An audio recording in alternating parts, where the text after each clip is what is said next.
Subscribe जी। इस video में आपका स्वागत है। चलिए वीडियो शुरू करते हैं। कलयुग में सतयुग। संत रामपाल जी महाराज के सत्संग में वचनों से उद्धृत सतयुग का उस समय को कहते हैं जिस युग में अधर्म नहीं होता, शांति होती है, पिता से पहले पुत्र की मृत्यु नहीं होती है, स्त्री विधवा नहीं होती, रोग रहित शरीर होता है, मानव भक्ति करते परमात्मा से डरने वाले होते हैं क्योंकि वे आध्यात्मिक ज्ञान के सर्व कर्मों से परिचित होते हैं, मन कर्म वचन से किसी को पीड़ा नहीं देते, दुराचार नहीं होते, जति सती स्त्री पुरुष होते, वृक्षों की अधिकता होती है, सर्व मनुष्य वेदों के आधार पर मानव शरीर से भक्ति करते हैं। वर्तमान में कलयुग है जिसमें अधर्म बढ़ चुका है। कलयुग में मानव की भक्ति के प्रति आस्था कम हो जाती है, तो या तो भक्ति करते ही नहीं, यदि करते हैं तो शास्त्र विधि त्याग कर मनमानी भक्ति करते हैं, जो श्रीमद् भगवद गीता के अध्याय 16 श्लोक 23-24 में वर्जित है, जिस कारण से परमात्मा से जो लाभ वांछित होता वह प्राप्त नहीं होता। इसीलिए अधिकतर मनुष्य नास्तिक हो जाते, धनी बनने के लिए रिश्वत, चोरी, डाके डालने माध्यम बनाते, परंतु यह विधि धन लाभ की न होने के कारण परमात्मा के दोषी हो जाते हैं तथा प्राकृतिक कष्टों को झेलते हैं और परमेश्वर के विधान को भूल जाता है कि किस्मत से अधिक प्राप्त नहीं हो जाता।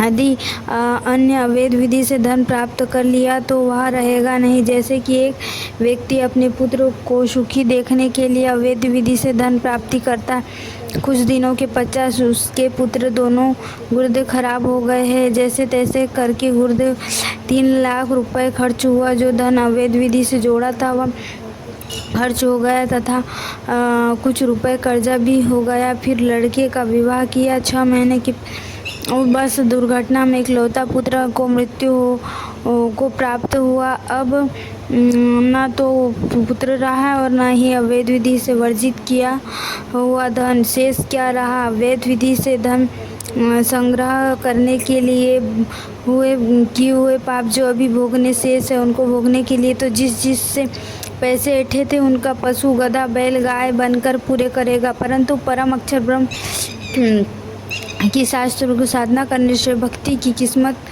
को परमेश्वर बदल देता है, क्योंकि परमेश्वर के गुणों में लिखा है कि परमात्मा निर्धन को भी धनवान बना देता है। सतयुग में कोई भी प्राणी मांस, तंबाकू, मदिरा सेवन नहीं करता क्योंकि वे इनसे होने वाले पापों से परिचित है।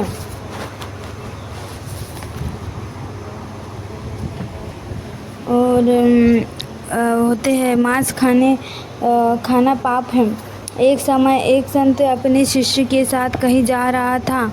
वहाँ पर एक मछुआरा तालाब से मछलियाँ पकड़ रहा था। मछलियों से जल बाहर तड़प तड़प कर प्राण त्याग रही थी। शिष्य ने पूछा, हे गुरुदेव, इस अपराधी प्राणी को क्या दंड मिलेगा?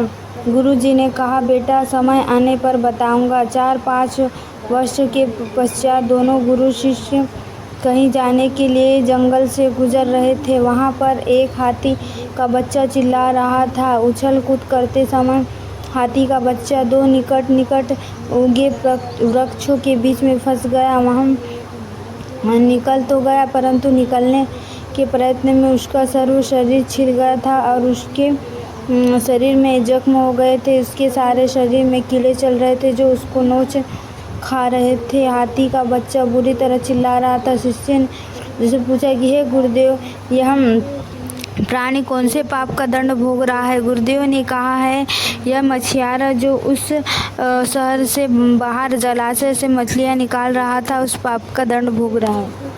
सब्सक्राइब जय बंदी। आपको इस वीडियो में अच्छा लगा है तो लाइक कीजिए, शेयर कीजिए, सब्सक्राइब कीजिए। तब तक फिर अगले मिलते हैं नेक्स्ट